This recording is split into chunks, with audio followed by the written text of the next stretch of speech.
Welcome everybody, this is KokorinTCG and I have a special treat for you guys today. I was able to land a collaboration with the YouTuber known as the Card Boy. They make really good Vanguard Zero content, their edits are smooth, their videos are absolutely hilarious, and their commentary and gameplay is actually useful and insightful. So if you're looking for more quality Vanguard Zero content, please check out their channel. They work really hard on their videos, I think it shows, and it's just good to spread the love, guys. And so today we will be doing a best of 3 pick 2 clans format. Today I decided to play Cecilia Musketeer Neonectar and Pale Moon featuring the 4 Dreamy Fortress, really maxing out my defense stat here. The Card Boy has opted to play the Sephiroth variant of Neonectar, so you kind of get both sides of the canvas here, and they also opted to play their own unique Narukami list, which is actually really good. So if you're looking for a Sephiroth deck showcase or stuff on Sephiroth Neonectar and a really good current list for Narukami, please check out their channel below. Like I said, really good content, really insightful commentary, so please check out their content. I did botch my footage a little. I missed the first 2 turns of game 1, but you didn't really miss much, nothing really happened. And if you are curious to see kind of how we set up our first couple of turns during game 1, I would encourage you to, after this video, go check out the Card Boy's take on this very same experience. And let's get into the games.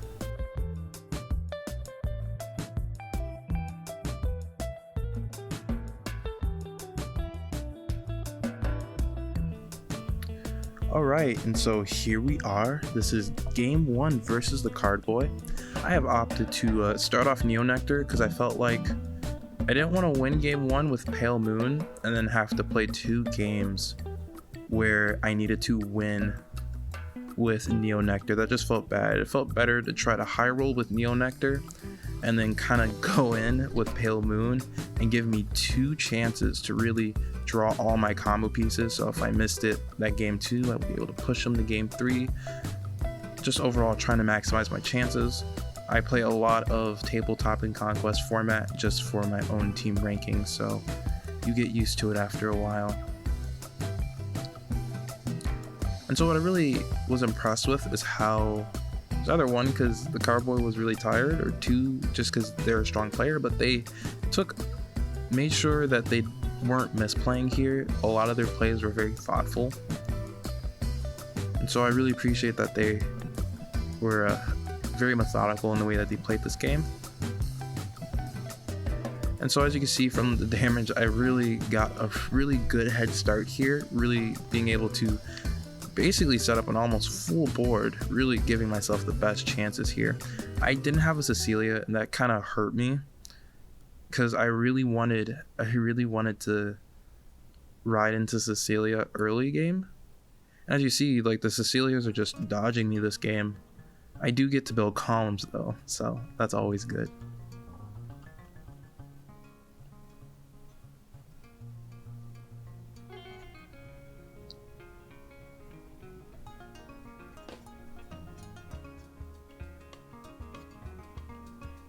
And so this was a very smart play from the Card Boy here, really opting to just retire that grade 1. They kind of didn't have a choice here, because if they put that grade 3 in the front column, it would have hurt them in the long run, just because having that there, I could just get rid of it, and then they lose their chance at having 2 free intercepts later in the game.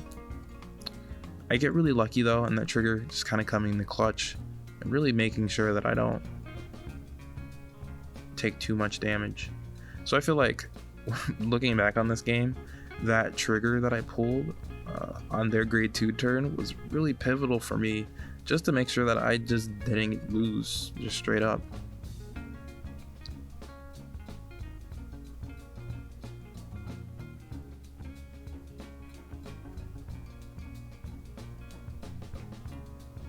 Alright, and so another Cecilia on the top just refusing to come to my hand.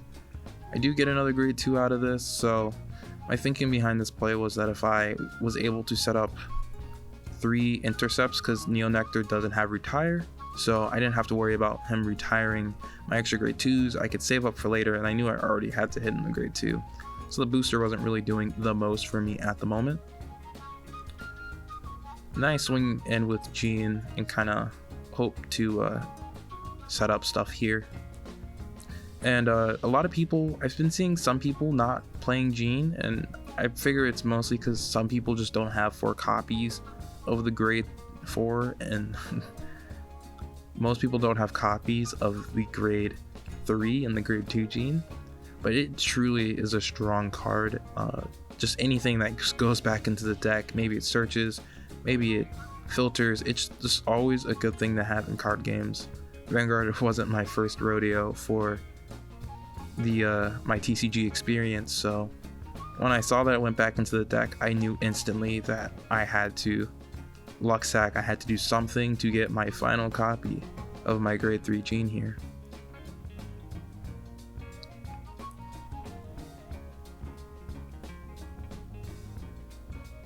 And so yeah, the damage is not looking good for him. It's just 2 to 5. It's really pushed them behind. Just really not having those intercepts really hurt him this game. And you can kind of see that here. But luckily they did get their ride chain, which that's not something I can really say. I didn't hit my optimal grade 3 so far. And so when I saw them play the Sephiroth here, I was a little butthurt just because I really wanted to play Cecilia. I played this version of Neonectar to play Cecilia, and so the fact that she just was nowhere to be found in my hand was really upsetting, like leading up to this point. And so they were really thinking about the idea of pushing, like playing a grade 2, or if they wanted to use the Sephiroth ability. I think if they had a grade 2, they probably would have played it, but I think they were really worried about the Sephiroth limit break here, which may have been a bonus for them. I was fortunate enough that in this game, as you can see, I have a PG right now, and that PG, I'm definitely holding on to it. I don't want to get rid of it because I just know. And he gets the heal here.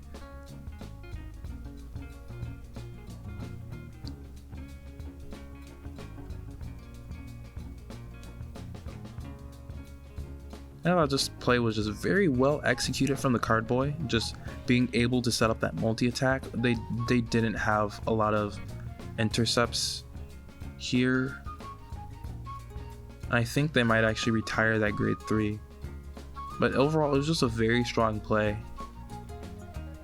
Like if he hit a stand trigger here, I think I would have really hurt a lot. It would have really made me bleed this turn. And even still, just without hitting the stand trigger, I really bled this turn. And they healed too, the boot, which was, I really thought, like, once this moment happened, like, it's over. I really thought about clicking the concede button here.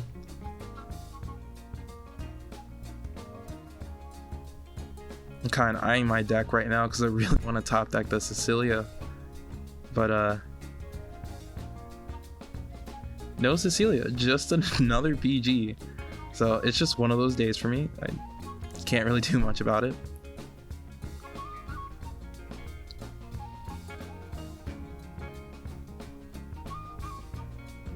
So I put the self-damager on the rear column here, and I damage a Kaivant, which it would have been really nice if that Kaivant was in my hand, just saying, but I wanted to keep the 7k grade 1 and the rear guard just because, like in the back row. Only because if it was in the back row, then it really allowed me to actually have proper boosters if I needed to boost a column later in the game. I'd rather be boosting with a 7k than a 6k.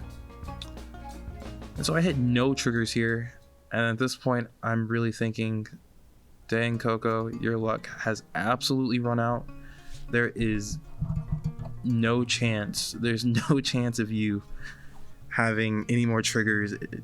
You tried, it was worth a shot, you know? So that's what I was thinking when I got to this point, is that at this point, what am I going to do? He's got Sephiroth, he's got Limit Break, he's got SPs. I don't have SPs, I liquefied those.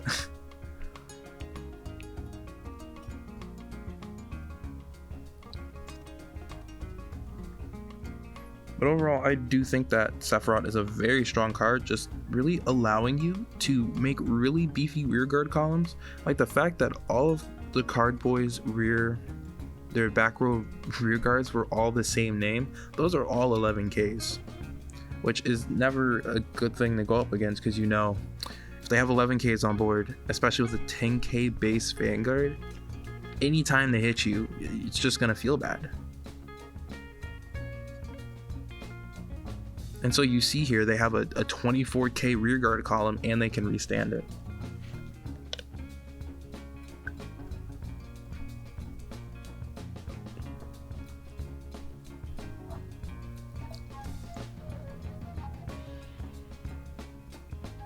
And then I whiff the heal. You hate to see it.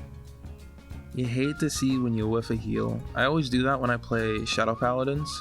I always whiff my heals. I do that when I play Golds. The only deck that I don't whiff my heals with is Tsukiyomi, and that's because it's privileged, but I guess no one plays that deck anymore. My PG's coming in the clutch here. My PG's coming in the clutch, and pretty much if the card boy hits a stand here, I'm absolutely decimated. There's no coming back from this. So he does not hit a trigger here, so I get to bide my time just a little longer. Definitely, if they hit a stand trigger there, I would have absolutely been destroyed, demolished here. And so I go into my turn, and it's not a grade 2, but it's pretty much the highest base attack I can have on a single attacking card in my deck outside of Cecilia. So I was like, hey, a 10K is just fine. And so going into this, I was just like, I have to burn his PGs. I really wanted to burn those PGs, because I knew I could not last another turn. He went through a lot of my PGs. I was whiffing heals. And so another Cecilia jukes out of my hand and manages to boost my rearguard here instead. And it was kind of, I don't know if the word is ironic here, but it just was feels bad that I didn't see a Cecilia into my hand until now.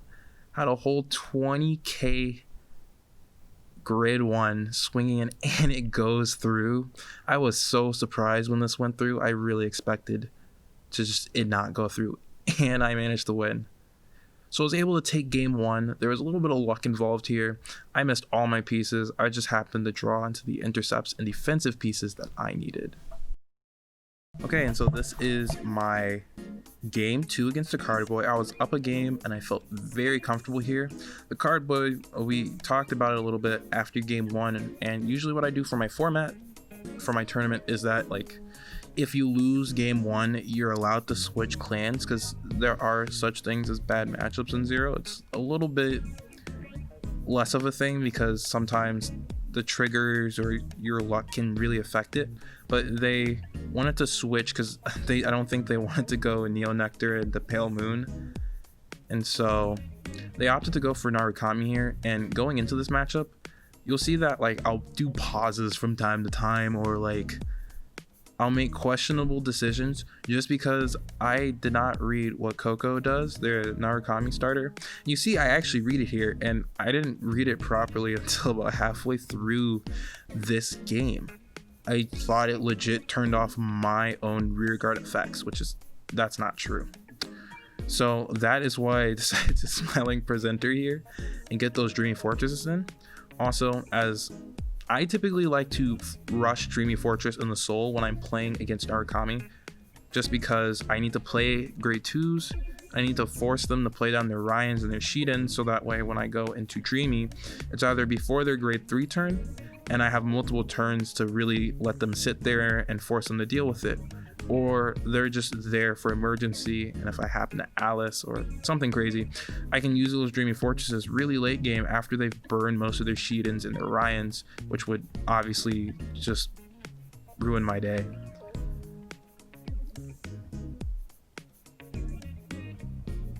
And so the nice thing here is that the card boy rode his first Ryan, and all throughout this game I was thinking, okay, that's 1, that's 2, that's 3. I was counting how many Ryans and Shidens they were going through. really trying to pick the right time to play Dreamy Fortress. So you see I damaged a Soul Charger here, which honestly the non-selective Soul Chargers in Pale Moon, I really like them when my soul gets dry or to add in that extra, but the selective soul charging is absolutely busted in this clan. Don't let anybody tell you otherwise. And so I just opted for that selective soul charge, get my second Dreamy in. I figured I can get purple Trapezes later, but I really need to set up a defense. I need to force him to play cards that he doesn't want to play. And so I just attack once. I didn't have any other grade 2s that I was willing to commit. And he hits the Dungaree. He hits the Dungaree at such a strong time. You know, first damage. The only way this could have been worse for me is if I had rear guard column set up, then I basically wouldn't have been able to hit. So that draw trigger, I was a little bummed out that he kept drawing cards here. But I mean, he is the card boy. What else is he drawing? So they ride into the 10k base grade 2. And when I saw this, I'm like, come on. Of all the cards they could have played, I have these 2 PGs sitting in my hand. I'm not committing those against Narukami. And the only saving grace looking at my hand was the heal trigger that I had drawn, because I know it's a 10k base.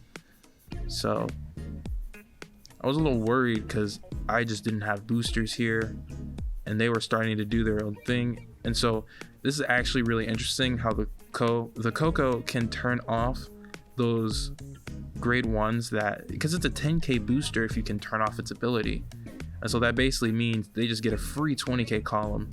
And the Cardboy talks a lot about this in their Narukami video, about the importance of a starter like Koko in this meta where you don't have to worry about getting rid of a Wingle Brave. And so this is kind of where you really see that utility usage over just what everyone plays because it's standard. And I hit an Alice. I'm at 3 damage into a PG. Like, I guess this is decent Psyqualia, just not the kind of Psyqualia that I wanted. So I'm going into my turn and I top deck another Lukier because why not? So I'm going to go ahead and ride the Lukier here. And I like to let the animation play out. It's a good animation. And I know I want to slap this heal down. It's just, I don't want to see it. I wanted to get rid of it. And I slapped down the second copy of Lukier, which maybe in hindsight was a little bit of an overcommitment. But I really wanted to push damage here. Narukami was scaring me. He already had me at 3. And he had a 10k grade 1 booster for one of their rearguard columns. And I hit the draw trigger. You'll love to see it. I'm going to go ahead and boost my rearguard here. And no trigger from the card boy, so I'm just able to even things up. But I have all grade 3s, so if they make really massive columns and they start setting up triggers, you know, it's not Tsukiyomi, but if they hit a trigger, then I'm just kind of in a sour spot here.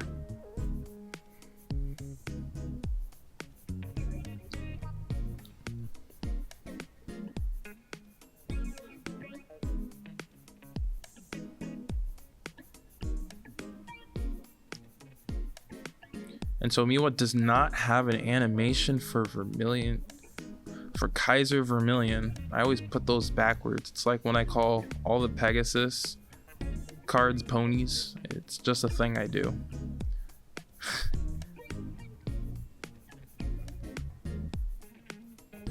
So he's really taking his time to think here. I'm pretty sure putting out all those grade 3s really baited him into thinking that, one, I either have absolutely nothing or I have 2 everything, and I'm pretty sure the hesitancy makes him think that he probably thought I had a ton of PGs in my hand, which the card boy, if you're watching this, I did have a ton of PGs in my hand. Thank you very much. So still really figuring out how they want to go about doing this. So they're gonna burn another sheet in here, which does not feel good, and they burn Orion. I can't remember the count now, but I know by now it's about 4 or 5 have went to the bottom that he's just not going to have access to until another 10 or so cards. So they're already halfway through the potential max 8 count, because I didn't know how many Ryan and Sheetan they were playing before. I learned later that they were playing 7.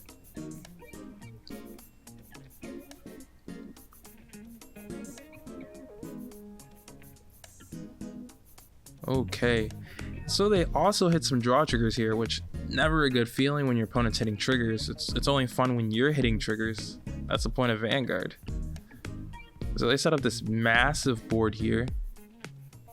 It's gonna damage one of my purple trapezes. I know this deck is expensive and most of the cards are triple rares, but when you see a triple rare in the damage zone, it just always hurts. It always hurts. But this Alice does come to the rescue here. It's gonna give me an extra card, and it happens to be another draw trigger. Out of all the things the game could have gave me, they gave me a draw trigger here. So I was a little bit upset about this hand. I didn't really have much going on. I got lucky enough to draw into a soul charging grade 1, be able to set up the soul a little bit. Alice dodging my hand, boosters dodging my hand. And so even though I do have 3 PGs and it still looks really good for me, I didn't have high expectations going into this turn. I even have all my Dreamy set up. So here I opt to put another Dreamy Fortress in the soul, and I almost picked the wrong decision here and put a purple trapezes when I don't really need it.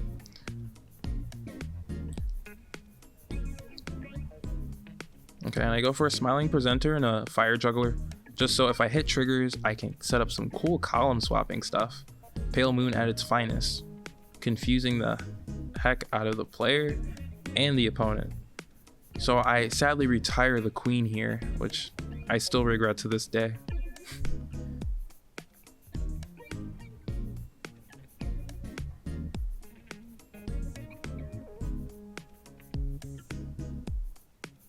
And actually go ahead and retire the Manticore, or that heal trigger for that Dreamy, since that the princess was able to set up the 4th Dreamy Fortress in my soul. The name is escaping me right now. And so here I'm just thinking he's gonna have limit break, but unless they have, even with a Sheedan or Orion, they can't push. They can't push me to game here. So I just decided to push them to 5. I had enough defense lined up to where regardless of what happened, I would have lived on this turn. So I hit no triggers here, and so all those draw triggers and the drawing heals into drawing other draw triggers really starts to come and bite me in the hiney here. It's the byproduct of hitting all your triggers early, or most of the triggers you don't want to hit early. And so I'll just take a note to say, if you notice, if you've been this far in the video, you'll notice that above the deck list, it actually does not say deck list today. Long story short, I deleted a whole file of PNGs. Those PNGs files happen to have the generic overlay from my YouTube channel, which, fun fact, I did not have saved. I had already edited it and turned it into a Twitch overlay for my Twitch channel. So by the time I realized that I was recording this and my overlay, it wasn't the wrong overlay, it just wasn't the right overlay. So that's why that says pools there, but I think it still equates. I did pool all of those cards on the gachas. So they managed to play a sheet in here, and it's going to turn off that Dreamy Fortress. And at first I forget that I have 3 PGs in my hand, but pretty much regardless of what he does here, it just looks good to me. Doesn't even go for the Vermilion skill, which I was really confused about.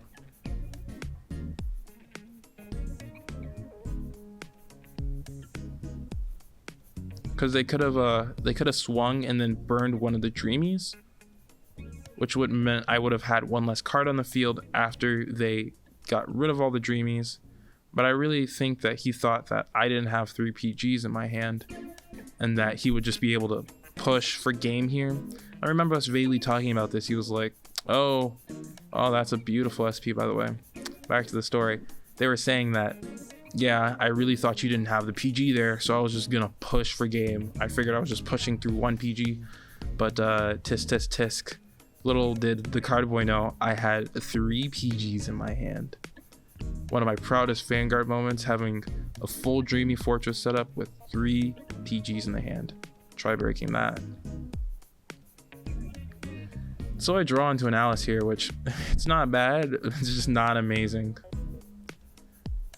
And so I'm really thinking here, because I know if you play the Alice here, and they happen to heal trigger, you're able to reset up columns.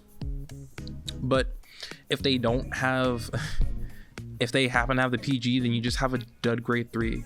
But as usual, Silly Coco has tunnel vision, and I realized that it doesn't really matter or not, because I have a full Dreamy Fortress setup and another PG in my hand. So there's literally no way that they can kill me unless they have another Ryan or Sheedan. And that's where this matchup really comes down to: how many Ryan and Sheedan are they playing, and do they have access to one? Did they burn it too early? So for all those Narukami players that, you know, get really confused when they fight Dreamy Fortress, don't burn all of your Ryan and Sheedan too early. You want to save at least one for that Dreamy Fortress turn, so you can kind of roll reversal them and take them out. So you see here, I do get the trigger, and I draw into another trigger. So I kind of have this little baby Morikawa hand right now. But I don't even get to hit for the 6 damage. I just get to push through a PG, and this is the moment of truth. Does the card boy have a Ryan or Sheedan in their hand? Do they have some type of way to deal with this menace that is Dreamy Fortress? I think of Dreamy Fortress like people think of Team Skull. It's the goons. And you don't want to mess with the goons. You know, if you don't nip it in the butt early, they're going to cause problems for you. And so also another caveat to playing Narukami as a Pale Moon player is that they rush. Most of these deck lists for Narukami nowadays are rushing the opponent to 5, which means if you do not set up your Dreamy Fortress or your Purple Trapezes, your combo pieces early, then you start damaging all the pieces because they're pushing you to 5 faster than you can blink. And so you kind of see this. I have this Purple Trapezes just chilling in my damage zone. Granted, I do only play 3, but it was not a good feeling. It definitely was not a good feeling. And so no intercepts here, just grade 3s, no Ryan, no Sheedan. And at this point, the cold sweats have stopped, and I'm thinking as long as I can push through those PGs, I should be fine. So I felt very confident going into this final turn, just really thankful the card boy did not have another Ryan or Sheedan, because that's kind of the key that unlocks this matchup, and what makes this matchup so tricky for both parties is, can I set up Dreamy Fortress? Can my opponent set up that Ryan and that Sheedan? So they're just going to go ahead and attack the goons here. And in typical goon fashion, for every goon you take down, another one rises.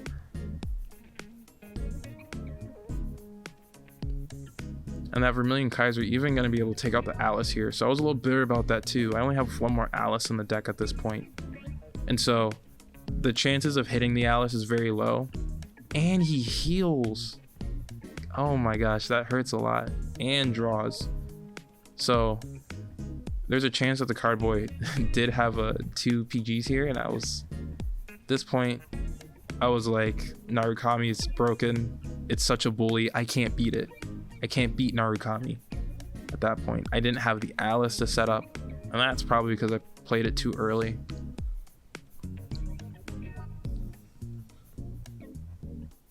All right. And so we're going to my turn. The card boy definitely taking up a lot of his time bricks. I don't know quite what they're called. It took up a lot of time that turn, really trying to craft a good play. And so here I'm thinking I can play grade 2s, which really wouldn't matter. I go ahead and I opt for a Purple Trapezes here, if I'm not mistaken. Actually, no.